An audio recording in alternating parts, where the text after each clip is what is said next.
আমাদের আজকের আলোচনার বিষয় হচ্ছে যে কেন আপনি একজন কানাডিয়ান আরসিআইসিকে হায়ার করবেন আপনার ইমিগ্রেশন অথবা এডুকেশন জার্নির জন্য। হ্যালো, আমি মোহাম্মদ কায়েসুর রহমান। আমি একজন regulated Canadian immigration consultant RCIC. আপনারা হয়তো অনেকেই আমাকে জানেন বা চিনেন যে আমি এই পেশায় দীর্ঘদিন ধরে জড়িত আছি। অনেকেই বলেন যে আমাদের আসলে কোনো আরসিআইসি বা লয়ারের প্রয়োজন নেই।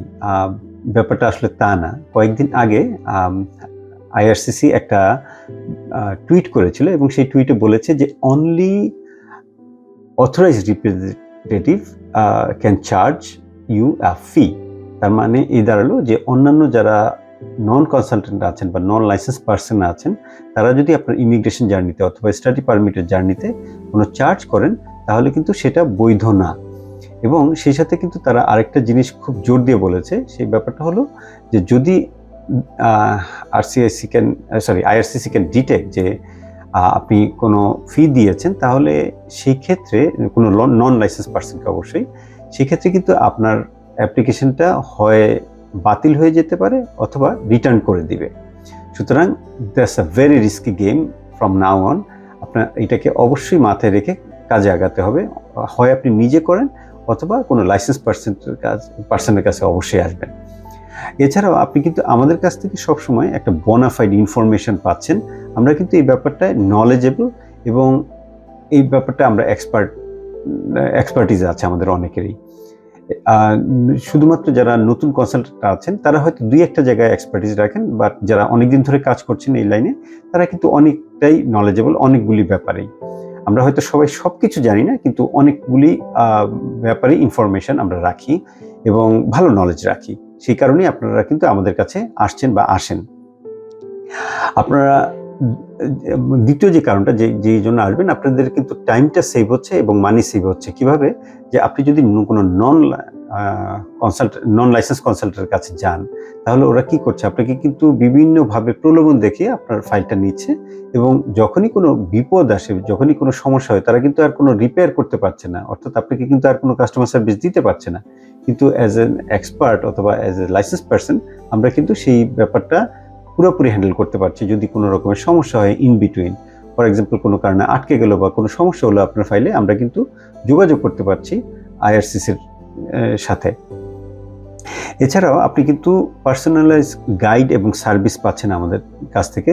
তার মানে হচ্ছে আমরা কিন্তু এমন না যে আপনি ফাইলটা নিয়েই কাজ শুরু করে দিচ্ছি। আগে আপনার কাছ থেকে শুনি যে আপনার জার্নিটা কীরকম হওয়া উচিত এবং based on your financial requirement বা আপনার যেই একটা প্ল্যান আছে, সেই প্ল্যানটা আসলে এক্সিকিউট করা যাবে কি না, সেই ব্যাপারটা কিন্তু আমরা আগে ডিটেক্ট করছি অথবা আগে ফাইন্ড আউট করছি যে exactly what services you need, এবং বেসড অন ইয়োর নিডস আমরা কিন্তু সার্ভিসটা আপনাকে প্রোভাইড করছি।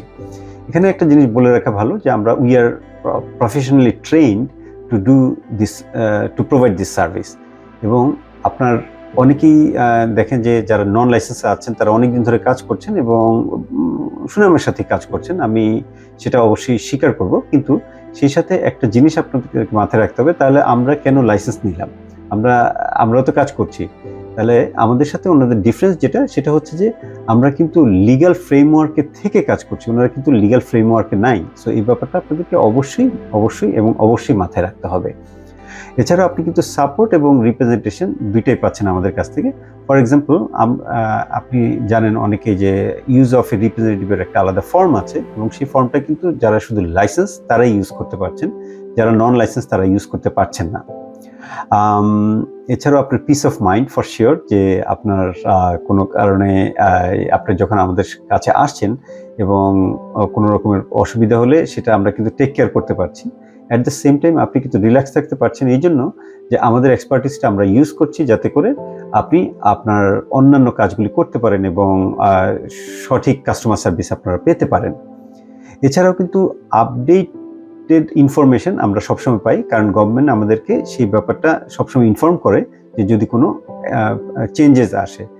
ইমিগ্রেশনে কিন্তু অলমোস্ট আমি বলবো যে প্রত্যেক কয়েক মাস পরই বিভিন্ন চেঞ্জেস আসতে থাকে এবং সেটা যদি আপনার রিলেটেড হয়, যেমন আপনারা জানেন যে রিসেন্টলি স্টুডেন্টের একটা বড় চেঞ্জ আসছে যে আন্ডারগ্রেড স্টুডেন্ট যারা আছেন তাদের স্পাউসরা কিন্তু এখন আর ওয়ার্ক পারমিট পাচ্ছেন না। তবে সেটার এক্সেপশনাল আছে, সেখানেও কিন্তু কিছু এক্সেপশনটা এরকম যে কিছু কিছু সাবজেক্ট আছে বা কিছু কিছু ইউনিভার্সিটি আছে যেখানে আপনি পড়লে স্টিল আপনার স্পাউসকে আনতে পারছেন এবং তারা কিন্তু ওয়ার্ক পারমিট পাচ্ছে। কিন্তু আপনি জেনারেলি আপনি যেটা জানেন যে আন্ডারগ্রেডের স্টুডেন্টরা তাদের স্পাউস আনতে পারছেন না, অথবা আনলে তারা কাজের অনুমতি পাচ্ছেন না। সো এই ব্যাপারগুলি কিন্তু আসলে যারা নন লাইসেন্স পার্সন আছেন তাদের কিন্তু সেই নলেজটা নাই। সো আপনারা কিন্তু আমাদের এই নলেজটার উপরে ডিপেন্ড করতে পারেন। যদিও অনেকেই এই কমপ্লেন করেন যে আরসিএস এরা একটু এক্সপেন্সিভ। আই অ্যাগ্রি যে কিছুটা এক্সপেন্সিভ, কারণটা হচ্ছে আমাদের অনেক কমপ্লেন্স মেনটেন করতে হয়, সো যে কারণে আমরা একটু এক্সপেন্সিভ। কিন্তু স্টিল আপনার একটা প্রফেশনাল সার্ভিসের জন্য আমি বলবো সেটা খুব বেশি এক্সপেন্সিভ না, এবং আপনার জন্য কিন্তু সবসময় একটা ভালো কিছু বয়ে আনছে সেটা। এছাড়া আপনি কিন্তু যখন আমাদের সাথে কাজ করছেন সেক্ষেত্রে কিন্তু আপনি assistant with your application preparation পাচ্ছেন। তার মানে কীরকম, যে আপনার ঠিক ফর্মগুলি ঠিক করে ফিল আপ করা, এবং আমরা কিন্তু সবসময় যে কাজটা করি যে একটা আমাদের লেটার হেডে একটা ফরওয়ার্ডিং লেটার দেই যে কেন আপনি ভিসা পাওয়া উচিত, এবং আপনার জার্নিটা কী ছিল প্রিভিয়াসলি, এবং কানাডা গিয়ে কিভাবে আপনি কানাডার ইকোনমির সাথে নিজেকে খাপ খাওয়াবেন, এই ব্যাপারগুলি কিন্তু আমরা ক্লিয়ার করে দিচ্ছি, যে কারণে আমাদের visa success ratio is very very high. Finally আপনার আমাদের যে এক্সপার্টিস আছে সেই এক্সপার্টিসটার ব্যাপারে আমি বলবো যে আপনারা অবশ্যই আমাদের সাথে থাকবেন, এবং আপনারা নন লাইসেন্স পার্সনদের কাছে যাবেন না।